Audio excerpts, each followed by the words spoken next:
पिछले चैप्टर में हम लोगों ने देखा था कि लिविंग ऑर्गेनिज्म क्या होता है और कुछ क्लासिफिकेशंस देखे थे। आज अब हम लोग एक नया चैप्टर शुरू करने हैं जिसका नाम है बायोलॉजिकल क्लासिफिकेशंस। अब इस चैप्टर में कुछ नया सीखने की कोशिश करते हैं। आइए सीखते हैं। सबसे पहला चीज़ जो है ये क्लासिफिकेशंस, बायोलॉजिकल क्लासिफिकेशंस जो है ऑर्गेनिज्म को डिफरेंट ग्रुप में रखा गया है। सिमिलरिटी और डिसिमिलरिटी के बेसिस पे ऑर्गेनिजम्स को अलग अलग ग्रुपों में रखा गया है।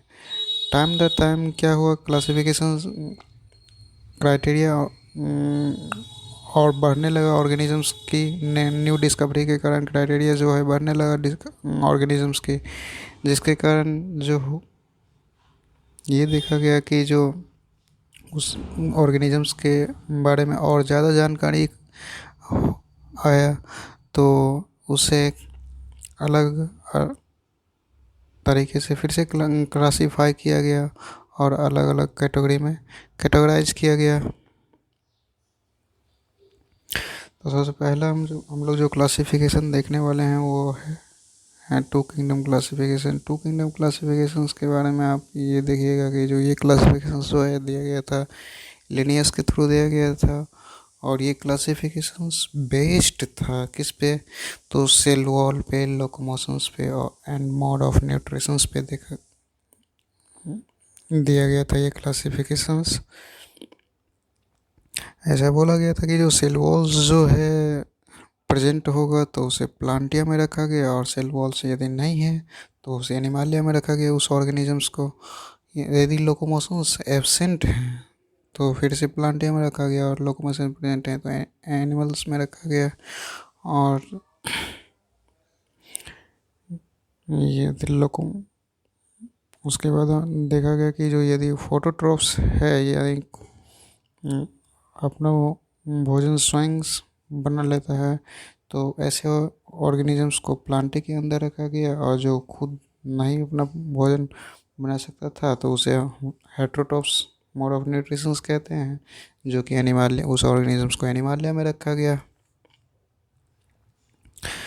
तो इस क्लासिफिकेशंस के अकॉर्डिंग पूरे ऑर्गेनिजम्स को दो क्लास में डिवाइड किया गया है। पहला दोस्त था प्लांटिया, दूसरा था एनिमालिया। दोनों को देख लिया हम लोग। अब हम लोग ये देखेंगे कि जो कुछ इस क्लासिफिकेशंस का कुछ लिमिटेशंस है जो कि डिस्कस करने वाले हैं।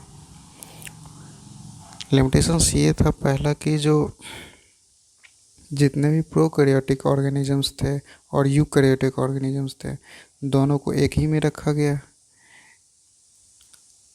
दूसरा चीज़ ये था कि जो प्लांट्स जो थे वो autotrophic mode of nutrition show करते थे, लेकिन फंजाई जो कि heterotrophic mode of nutrition show करता है उसको भी प्लांटे के अंदर ही रखा गया था।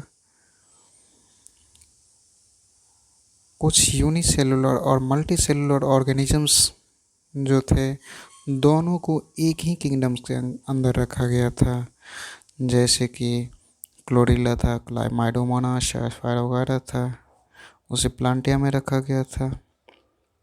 सेल वॉल के बेसिस पे देखा जाए तो सेल वॉल्स जो होते हैं प्लांट में सेल वॉल्स बने हुए होते हैं काइटिन्स सेलुलोज के, बट फंजाई में जो है सेल वॉल्स बने हुए होते हैं काइटिन्स के।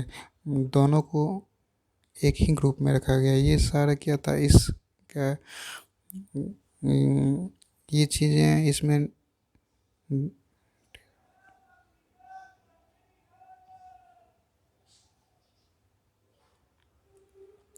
ये इसका लिमिटेशंस देखे। अब हम लोग देखते हैं तीसरा जो क्लासिफिकेशन दिया गया था वो क्लासिफिकेशन थर्ड किंगडम क्लासिफिकेशन था। ये क्लासिफिकेशन जो है दिया गया था हैकेल के थ्रू दिया गया था। इसमें एक नया किंगडम बताया गया था, वो किंगडम है प्रोटिस्टा।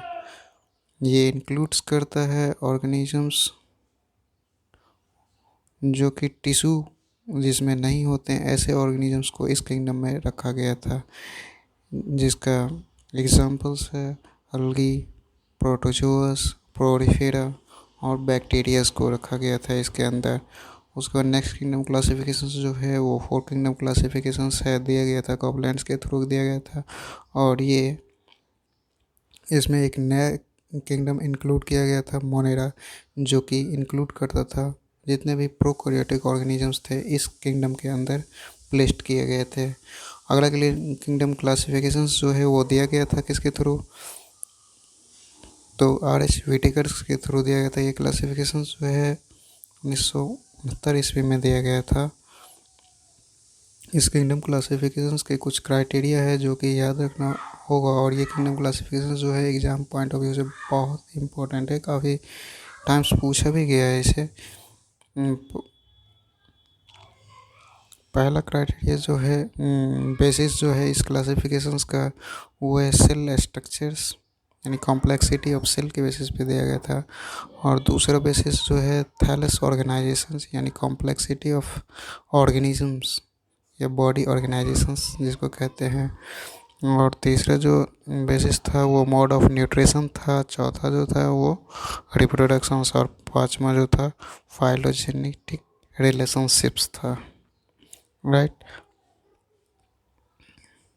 इसमें 5 किंगडम बताया गया था, जिसमें से फर्स्ट किंगडम जो है मोनेरा, दूसरा प्रोटिस्टा, तीसरा माइकोटा जिसे फंजाई कहते हैं, और चौथा जो है प्लांटी, और पांचवा जो है एनिमालिया बोला गया था। मोनेरा में आप देखोगे तो इसमें जितने भी प्रोकैरियोटिक ऑर्गेनिजम्स थे वो इंक्लूड किए गए थे, यू बैक्टीरिया, रिस्किन, क्लाइमाइडिया और बीजी आर्कीबैक्टीरिया और माइकोप्लाज्मा को इंक्लूड किया गया था। प्रोटिस्टा के अंदर जितने भी यूनिसेलुलर यूकैरियोट्स ऑर्गेनिजम्स थे उसको इस क्लास के अंदर किंगडम के अंदर प्लेस्ड किया गया था। इसका एग्जाम्पल था डायनोफ्लाइजनेट्स, डायटम्स, यूग्लेनोइड्स, लाइमोन्स जिसको फॉल्स फंजाई भी कहते हैं, प्रोटोजोन्स, इसको भी इस किंगडम के अंदर प्लेस्ड किया गया था। म्यूकोटा ट्रू फंजाई जिसको कहते हैं, प्लांटी, ये इंक्लूड्स करता है जितने भी मल्टी सेलुलर प्लांट्स थे, अल्गी, ब्रायोफाइट, ट्रेडियोफाइट, जिम्नोफॉर्म और एंजियोस्पर्म को इंक्लूड करता है। उसके बाद पांचवा किंगडम जो दिया गया था वो प्लांटी, जितने भी मल्टी सेलुलर। पांचवा किंगडम जो दिया गया था वो एनिमालिया दिया गया था, जितने भी मल्टी सेलुलर एनिमल्स हैं वो इसमें प्लेस्ड किए गए थे, जो कि बेहतर तरीके से इस फिगर के थ्रू दिखाया गया है। सबसे पहले इवॉल्व होकर के आया क्या, प्रोकैरियोटिक ऑर्गेनिज्म, उससे इवॉल्व हुआ क्या, ये प्रोटिस्टा से इवॉल्व हुए ये 3 किंगडम्स, प्लांटिया, एनिमालिया, फंजाई। और प्लांटिया जो थे वो ऑटोट्रॉप्स थे, प्रोड्यूसर्स, और दूसरा फंजाई जो था वो डिकम्पोजर्स, हेटेरोट्रॉप्स थे। और एनिमल्स जितने भी थे वो कंज्यूमर हेटेरोट्रॉप्स थे।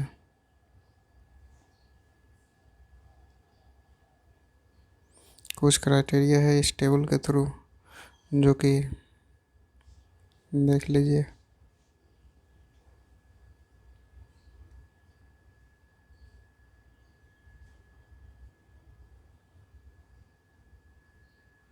अब हम लोग नेक्स्ट किंगडम क्लासिफिकेशन देखते हैं, वो है 6 किंगडम क्लासिफिकेशन। 6 किंगडम क्लासिफिकेशन दिया गया था, कार्ल वुश के थ्रू दिया गया था।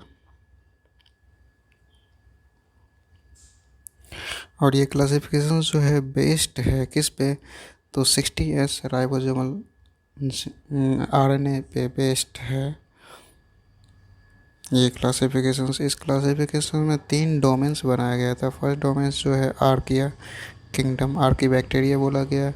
सेकंड डोमेन्स जो है बैक्टीरिया किंगडम, जिसे मोनेरा बोला जाता था। और तीसरा डोमेन्स जो है यूकैरिया को 4 भागों में डिवाइड किया गया था, जिसे protista kingdom fungi, kingdom Plantae और किंगडम एनिमालिया में डिवाइड किया गया था। अब हम लोग एक एक करके सारे किंगडम को सेपरेटली देखेंगे, जिसमें सबसे पहले हम लोग देखेंगे प्रोकैरियोटिक ऑर्गेनिज्म के बारे में। प्रोकैरियोटिक ऑर्गेनिज्म में आप सबसे पहला जो हम लोग देखने वाले हैं सेल वॉल्स के बारे में। सेल वॉल्स जो होते हैं प्रोकैरियोटिक ऑर्गेनिजम्स के बने हुए होते हैं। म्यूरेंस, ये पेप्टिडोग्लाइकेन इसी को बोला जाता है, इसका बना होता है। और ये जो है एक म्यूको पॉलीपेप्टाइड्स होता है। दूसरा चीज़ जो है सेल वॉल्स है। सेल वॉल्स के बारे में आप यह देखिएगा कि जो सेल वॉल्स जो होते हैं यूकैरियोटिक सेल मेम्ब्रेन्स और प्रोकैरियोटिक सेल मेम्ब्रेन्स का बना हुआ होता है। किसका?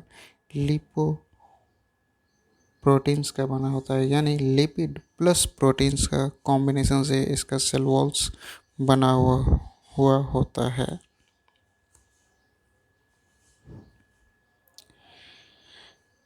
स्पेस जो होते हैं सेल वॉल्स और सेल मेम्ब्रेन के बीच के, उसे हम लोग पेरिप्लाज्मिक स्पेस बोलते हैं। और ये एनालॉगस होता है लाइसोसोम्स के, क्योंकि ये स्पेस इसे लाइसोसोम्स में जो हैं प्रेजेंट होते हैं क्या, हाइड्रोलिटिक एंजाइम्स प्रेजेंट होते हैं यूकैरियोटिक ऑर्गेनिजम्स में। तीसरी चीज़ जो हम लोग देखेंगे वो है सेल वॉल। सेल वॉल के बारे में आप ये देखिएगा कि जो साइटोप्लाज्म के बारे में आप ये देखिएगा कि जो जितने भी प्रोकैरियोटिक ऑर्गेनिजम्स थे उसमें सेल मेम्ब्रेन बाउंड ऑर्गेनेल्स तो हैं ही नहीं। यहाँ तक कि न्यूक्लियस भी जो है डिस्टिंक्ट होते हैं, यानी मेम्ब्रेन प्रेजेंट नहीं होते हैं न्यूक्लियस में भी। जितने भी प्रोकैरियोटिक ऑर्गेनिज्म दिखेंगे उसमें आरएनए जो होता है वो 70s टाइप का दिखेगा आपको। और प्रोटीन सिंथेसिस का मेन साइट इसमें भी राइबोसोम्स ही दिखाई पड़ेगा। कुछ प्रोकैरियोट्स है जिसके बारे में हम लोग डिटेल स्टडी करेंगे, जैसे कि आर्की बैक्टीरिया है, यू बैक्टीरिया है, बीजी है, ब्लू ग्रीन अलगे जिसको बोलते हैं, माइकोप्लाज्मा, एक्टिनोमाइसीटी, सीरीज की क्लाइमाइडिया, इन सभी को हम लोग एक एक करके देखेंगे इसके बारे में डिटेल।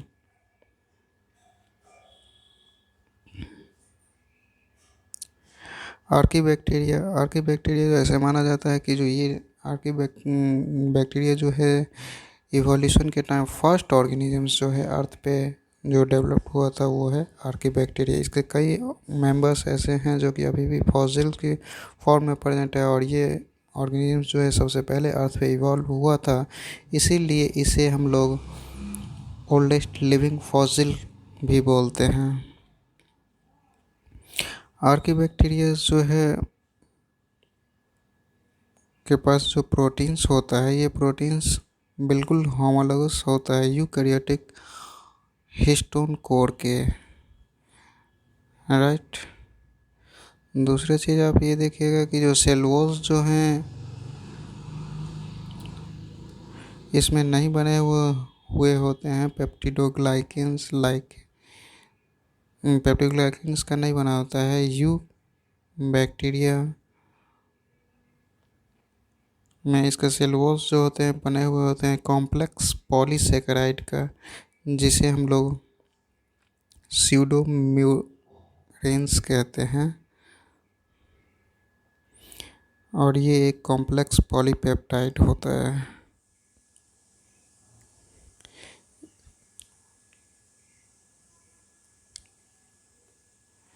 इसमें सेल मेम्ब्रेन्स जो होते हैं प्रेजेंट नहीं होते हैं। इसका सेल मेम्ब्रेन्स जो है आर्की बैक्टीरिया का बहुत ही ज़्यादा कॉम्प्लेक्स होते हैं, इसी के कारण, क्योंकि इसका लिपिड जो होता है इसके सेल मेम्ब्रेन्स में वो ब्रांच्ड चेन होते हैं, इसलिए इसका सेल मेम्ब्रेन्स जो होगा काफ़ी कॉम्प्लेक्स दिखेगा। आर्की बैक्टीरिया में आप ये देखिएगा कि जो न्यूक्लियोइड्स जो होते हैं उसमें 60s RNA डिफरेंट होते हैं प्रोकैरियोट के रिस्पेक्ट में। आर्की बैक्टीरिया को जो है 3 भागों में डिवाइड किया गया है। पहला जो है मेथेनोजेंस, दूसरा जो है हेलोफाइट्स और तीसरा है थर्मो एसिडोफिल्स। अब हम लोग देखते हैं किसके बारे में, तो मेथेनोजेंस बैक्टीरिया के बारे में। ये बैक्टीरिया जो होगा ऑब्लिगेट एनारोब्स होगा। ये बैक्टीरिया जो होगा CO2 को, जितने भी मॉइस्ट या दलदली एरिया होता है वहाँ पर ये बैक्टीरिया दिखेगा आपको। वो बैक्टीरिया क्या करता है, तो CO2 को कन्वर्ट कर देता है मार्सिलेंट पे CH4 में। और ये इसका बेस्ट एग्जांपल्स है मेथेनोबैक्टीरियम और मेथेनोकोकस। दूसरा बैक्टीरिया हम लोग ये देखेंगे जो कि एनिमल्स के गट में पाया जाता है, और ये सेलुलेज एंजाइम रिलीज करता है, जिसके कारण एनिमल्स में सेलुलोज का डाइजेशन होता है और फर्मेंटेशन के थ्रू वो क्या बनाता है, गोबर गैस बनाता है। राइट, इसका एग्जाम्पल्स है क्या, मेथेनोबैक्टीरियम और मेथेनोकक्कस। और तीसरा इसमें जो है मेथेनोजेंस में बैक्टीरिया जो कि रूडोमेंट्स एनिमल्स के साथ सिम्बायोटिक एसोसिएशंस करके डाइजेशन में पार्टिसिपेट करता है। जो भी बताएं, सेलुलेज एंजाइम रिलीज करता है। सेलुलेज एंजाइम जो है सेलुलोज को डाइजेस्ट कर देते हैं और मीथेन गैस फॉर्मेशंस करते हैं। दूसरा जो है हेलोफाइट्स, ये बैक्टीरिया जो होंगे वो हाईली सेलाइन एरियाज में पाया जाएगा, और ये स्टोर करता है किसको, KCl को।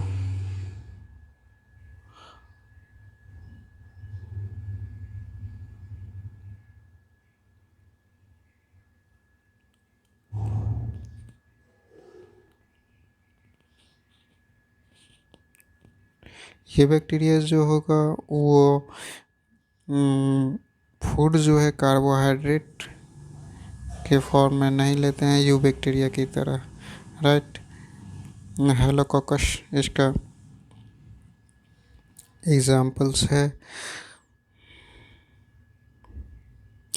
दूसरा लास्ट जो इसका क्लास है वो थर्मो एसिडोफिल्स है। थर्मो एसिडोफिल्स कहने का ये मतलब है कि ये बैक्टीरिया में जो भी बैक्टीरिया थर्मो एसिडोफिल्स होगा वो हाईली एसिडिक और हाई टेम्परेचर पे ये बैक्टीरिया सरवाइव करता है। टेम्परेचर अप्रॉक्स 80 डिग्री से माना जाता है, और मीडियन का pH जो होगा वो pH 2 के अप्रॉक्स होगा।